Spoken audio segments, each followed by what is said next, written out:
A roof takes flight. It sounded like an explosion. And a ceiling caves and crumbles. A neighborhood ravaged by floodwaters during Hurricane Sandy. The water at certain spots was up to your chest. Suddenly burst into flames. There was nothing to stop it. At that point, I realized that it was time to go. A Category 4 storm bears down on southwest Florida. Fast. Wow. And fierce. A storm chaser captures the sheer strength of Hurricane Charlie. And I thought that was the worst hurricane I was going to cover. The wildest. Are you okay? Okay. Most extreme hurricane video. Up next on this episode of Weather Caught on Camera.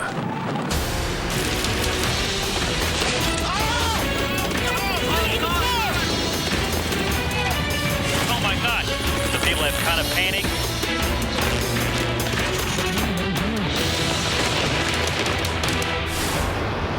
The roof of this Hawaiian home is ripped to shreds.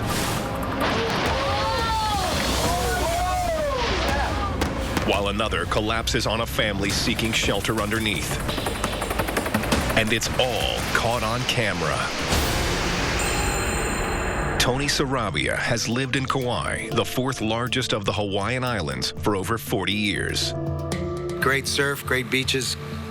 It's beautiful. But in September 1992, a potentially devastating threat to the state of Hawaii begins to churn in the Pacific Ocean. Initially, forecasters predict Hurricane Iniki will spare Kauai.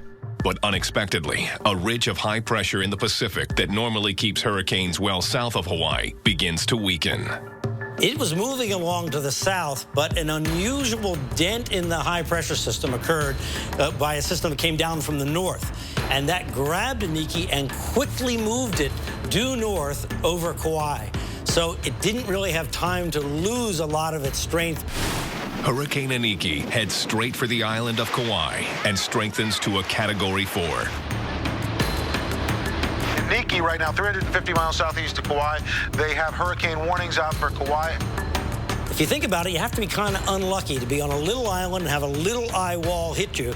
It's like throwing a pool ball 100 yards and hitting another pool ball over there at the end of the football field. In Kauai, Tony Sarabia quickly comes up with a plan.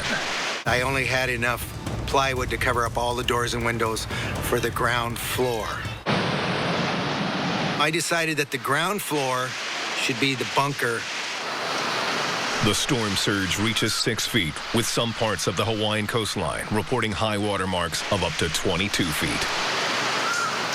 Sarabia is joined by friend Beth Lavoie and her family who flee their own lower-lying home on the coast.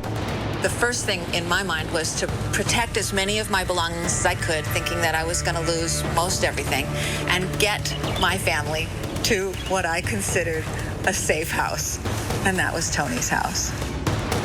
They felt that it was safer up in the highlands where we lived rather than being down on the coastal area where you would have large waves, possible tsunami. As conditions outside deteriorate, Sarabia and his friends hunker down, preparing for the worst. Once the wind started, you needed to be inside or in some type of shelter. It was quite the roar. The wind was blowing horizontal. The rain was pelting the entire house. Sarabia's brother-in-law, Rick Harder, lives across the street and films the impact of Hurricane Iniki on Sarabia's home.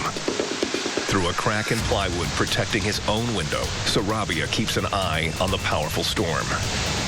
Things were flying by that were amazing. Metal roofs, corrugated roofs, were like flying guillotines. Shingles peeled from the roof become dangerous projectiles caught in wind gusts as high as 175 miles per hour. Oh, no. Harder becomes alarmed by what he sees and shouts disturbing news to his brother-in-law across the street. Tony, you're losing your roof. The eaves had separated from the posts, and they were flopping in the wind. So we ran downstairs pretty quickly because we knew that it was just a matter of time before the whole thing went. We were all upstairs going, this is not looking too great. Sarabia, Lavoie, and her husband feel the house shaking and shifting in the wind. Oh, my God. Your roof is going! The roof lifts and settles. The walls shake in the wind. As neighbors look on in horror. There it goes. Finally, Sarabia's roof, their only cover from the deadly storm, tears away from the house.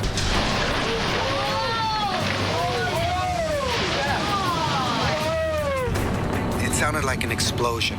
It just kind of had a little ripple and then it was gone. Literally, the sound made you feel like you were in The Wizard of Oz and you were just going to be lifted straight out of this home. The roof separates and takes flight in two huge pieces. Half decimates his tool shed in the backyard. The other lands inside his next-door neighbor's living room. Walls were breathing. We just didn't know how much longer the downstairs would make it. Even the floor structure was now in serious compromise, and that at any time the drywall that was the ceiling could cave in on us.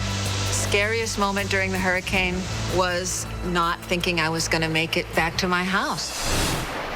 Just miles away, another family is in danger. As Sarabia and Lavoie continue to ride out the storm, Tony Wichman, his wife Lorraine, and their children are weathering the storm in their home. One of the sheets already blew off. Wow! After conditions worsen, Lorraine eventually hunkers down with their kids in a small interior bathroom. Tony Wichman records the incredible strength of Iniki as the roof of their home starts to cave under the pressure of gale force winds and rain. Honey, this whole house is going to go down. Look at the roof already. Then, as cameras roll, the roof collapses on the Wichmans huddled inside. The entire family escapes injury. After an hour and a half of taking cover from the flying debris, the family, still shaken, reunites. Where's Mom? There she is. Hi. Oh my goodness. Welcome to Hurricane Kauai. Hurricane Iniki is both fierce and fast. After a few harrowing hours, the storm passes. In Kauai, Tony Sarabia and Beth Lavoie emerge to assess the damage. Out of 8,000 roofs, 6,000 were gone. So the majority of the people did not have roofs to their homes. Telephone poles were down everywhere. There was no electricity. Many people didn't have water running. Having survived the most powerful hurricane to ever strike the state of Hawaii, Lavoie and Sarabia now see things a little differently. We're just a speck or a dot on this planet, and the planet rules everything. Mother Nature can come up at any minute and sneak up behind you and just throw you a curve. So you really become more present and more appreciative and more grateful. Coming up, Hurricane Sandy creates hell on Earth with a 1-2 punch of rising water and blazing fires. At points, the fire was reasonably 40 to 50 feet in the air. When Weather Caught on Camera continues. We are in serious trouble here. A hurricane gives way to a raging fire. Watch what you're doing, guys. And floodwaters trap residents in. Oh, that's a terrible idea. While keeping firemen out. Holy The mayor has issued a mandatory evacuation. October 2012. A rare massive storm barrels straight toward the northeast coast. Superstorm Sandy pummels the shore with 15-foot waves. As night falls, millions are plunged into darkness. But for residents in Breezy Point, New York, the nightmare is just beginning. Kieran Burke, a fire marshal for the New York City Fire Department, has lived in Breezy Point for 40 years. It's a neighborhood that's used to being tight with each other, looking out for each other. That sense of community would be put to the ultimate test during the unprecedented and cataclysmic events Burke caught on camera. It was the most dramatic difference in expectations I've ever experienced. Sandy ended up being this big nor'easter with a hurricane embedded in the center of it, and that combination caused this very, very unusual storm. With water rising, Burke and his family decide to evacuate their home, as they had just a year earlier during Hurricane Irene. Hurricane Sandy quickly intensifies. Burke collects a few personal belongings and makes his way to his parents' house down the street. The water has already risen to alarming levels. Within 45 minutes, went above the stop signs, covered the fire hydrants, inundated the vehicles, and was taking its course. As night falls, Burke begins to hear murmurings on his emergency scanner about a possible fire in the area. He grabs his video camera to investigate. At this point, the water at certain spots was over your head. Watch what you're doing, guys. Watch what you're doing. As I got closer and realized it was definitely going to consume my house. Camera still in hand, Burke dodges flaming debris and battles the chilling wind and stinging rain. I tried to utilize a garden hose to protect my home and the neighbors' houses and kind of keep the embers from starting fires. It was a futile effort. At points, the fire was reasonably 40 to 50 feet in the air. The debris was just bouncing off of everything. There was nothing to stop it. Suddenly, Burke finds himself completely surrounded by water and fire. The water actually started the fire, and then that very same water proceeded to block the fire departments from responding. As the floodwaters begin to recede, the New York City Fire Department arrives on scene and wages war on the angry flames. The biggest irony is that when they finally were able to respond, the initial firefighting tactics employed the use of that same water. After several hours, the fire department knocks down the flames in Breezy Point. But just 2 miles away, another fire burns out of control, putting one man to the ultimate test. I was out here for 6 hours in the water. Peter Brady, a New York City firefighter, responds to a call in his hometown of Rockaway Beach in New York. I don't think everyone is really ready for fires like this. Brady grabs his video camera and with a friend rushes toward the fire just down the street. We tried to make an attempt to go down and the water was way too high, about chest deep. Later, what Brady sees through his camera lens is stunning. Blocks and blocks of apartments and businesses, all ablaze. I asked one of the bosses of the company, I said, "What do you need, boss? I'm a fireman." He goes, "Just grab a line with this guy and there's the fire." After battling the inferno, Brady later realizes the impact on his community. It's just devastating to see this was all mom and pop shops on this strip. You really feel a sense of a loss of those mom and pop stores. A sense of loss shared by Kieran Burke just a couple of miles away in the Breezy Point section of Queens. More than 100 homes were lost in his neighborhood. These were all homes, and you can see the trees, how they burned. They burned pretty much all the way to the top. Sandy, the second costliest hurricane to ever make landfall in the U.S., claims more than 150 lives and causes an estimated $50 billion in damages. That chimney is what's left of my house. Despite the devastation, a fighting spirit prevails in Queens. As they wait for the proper permits to rebuild, Kieran Burke and his neighbors find tiny glimmers of hope among the rubble. Heads up. Heads up, $50. JFK one. And unless somebody dropped this here, this could have only been in one place, in my bedroom. So here we are 6 months later, and this is sitting here somehow in the middle of all of this. And heads up better be good luck, because I've had enough bad. Coming up, a storm chaser trapped as Hurricane Charlie sets its sights on southwestern Florida. At that particular time, that was the worst hurricane I was going to cover. When Weather Caught on Camera continues.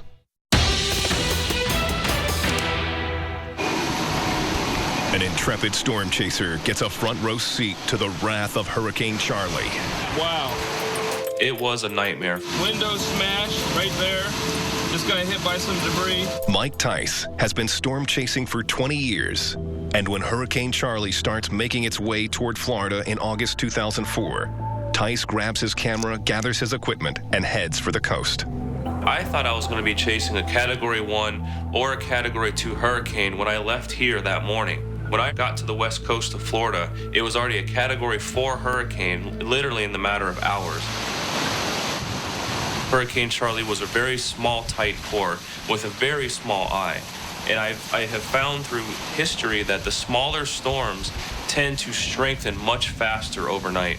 Tice maneuvers his way through the high winds and rain, planning to ride out the storm in his car. My windows were blown out.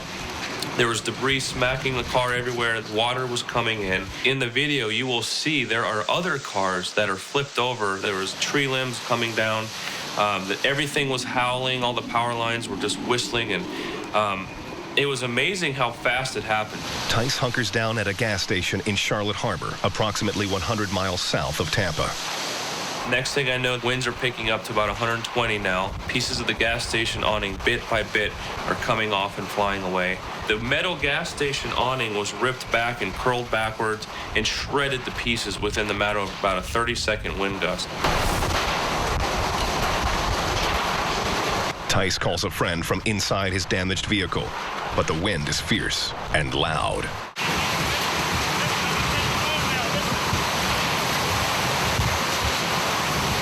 I couldn't even hear him talk. He couldn't hear me. And if you go back and watch the video, you can't even hear me talking to him because the audio is so loud of the wind just ripping through the area. It was by far the strongest wind gust I've ever seen.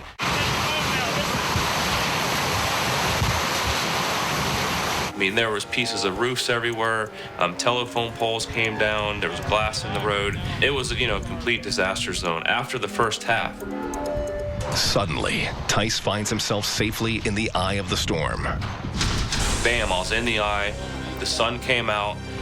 It was very bright. There was no wind, which was unbelievable. An experienced storm chaser, Tice knows the calm conditions won't last long. The second half of the storm is just moments away. Tice takes no chances and takes shelter in a damaged jewelry shop. I went into the bathroom and basically, because it's the smallest room in the building, just in case the building got blown apart, and half that building had already been destroyed. Charlie came in pretty quick, just cut right across the state of Florida within like a day and a half.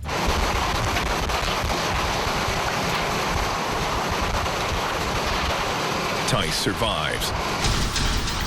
But Hurricane Charlie claims 10 lives in the United States, and the storm causes $15 billion in damages throughout Florida. His car virtually destroyed, Tice designs and builds a new storm-chasing vehicle he calls the HERV. Hurricane Eyewall Research Vehicle, and that's its main purpose. I designed it so I can safely get into an eye wall. I am always being very cautious. I've learned from past hurricanes what can happen. I try to minimize the risk. I want to live. I want to live to see more storms and keep documenting them. Coming up. Right about now, Anchors away. When Weather Caught on Camera continues. Ow, that really hurts. That hurts. A lot is required to cover extreme weather out in the field. That's what they call hurricane force winds. Even though I can stand in it, it is really blowing. A proper vantage point. And this is what it looks like on my view as we look over the railing. A great deal of patience. No shortage of incredibly, I'll bite my tongue, people who've been coming out. We're talking and steady feet. In 2005, the Weather Channel's Jeff Morrow struggles to hang on live on the air. Well, just when you think that Will is done with, she throws more wind at you. The battering winds are both steady Very hard to stand. and strong. It's very hard to stand here. Just the power of the hurricane. Extremely strong. You think you're sturdy and you've got a big wide stance and you can take it. And next thing you know, you're powerless. It is tossing you over a bush onto the hood of a car. And I think it's that moment you realize, okay, Mother Nature's a little bit stronger than I am. In 2012, pelted by winds from Hurricane Isaac, the Weather Channel's Jim Cantori is forced to take a knee. It is really hard to stand up right now. Oh, that's a bit of the rain is just killing me. For whatever it's worth, I hope I'm making Tebow proud. Guys, this has just gone on now for three and a half hours. And it's just been absolutely relentless. It's an experience many news anchors and reporters have shared throughout years of hurricane coverage on TV. Mike Seidel, the Weather Channel, was estimating, we could get 70, 80, 90 mile an hour wind effect right through this corridor. It's just like a wind tunnel. In September 2003, Brian Williams of NBC News reports on intense conditions in Virginia Beach during Hurricane Isabel. Mike Seidel with the Weather Channel. Hang on, Mike, what's your reading? Well, we're kind of protected here. I'd say There's Brian. Not protected enough. No official reading, but the huge gust is strong enough to sweep both men out of position. In a hurricane, the wind can be blowing along at 40 miles an hour, and you can stand there and you're dealing with the hurricane. But then suddenly, if the wind changes direction just slightly and the winds go up to 60 or 70 miles an hour, you're going to be leaning at a certain kind of intensity for that lower wind, and then it might let up for a second and then get much stronger, and it'll catch you. In 2005, NBC's Al Roker feels the wrath of Hurricane Wilma live on The Today Show with Matt Lauer. Matt, our truck operator, Tom Bear, said, don't you wish you had your weight back?